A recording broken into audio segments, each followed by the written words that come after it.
₹60,000 રૂપિયાનો લોસ હતો. સેન્સેક્સ ની આજે એક્સપાયરી હતી. તમે જોઈ શકો છો સ્ક્રીન ઉપર કે 60,000 નો લોસ કન્ટિન્યુ ચાલુ છે. નિફ્ટીના આપણે સેલ કરેલા છે કોલ ને માર્કેટ ઉપર જતું હતું, છતાંય મને ખબર હતી કાલના દિવસથી કે માર્કેટ કરશે ટ્રેપ.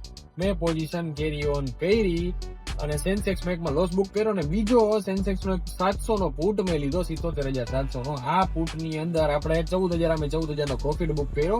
નિફ્ટી ની પોઝિશન એઝ ઇટ ઇઝ રાખી. હવે તમે લોકો જોઈ શકો છો 60,000 નો લોસ ફટ કરતો કવર કરી અને માથે જતા પ્લસ પ્રોફિટ થયો આપણે કેવડો 3,500 રૂપિયાનો.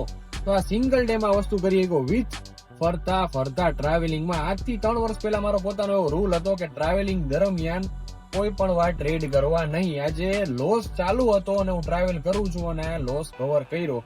એક જ વસ્તુ છે ટ્રેડિંગમાં, જે છે તમારો mind set. Chart, risk management બધી સેકન્ડરી વસ્તુ. સૌથી પહેલો છે મેઇન પોઈન્ટ માઇન્ડ સેટ. તમારે પણ તમારો માઇન્ડ સેટ બનાવવો હોય તો આ પેજને ફોલો કરી લો.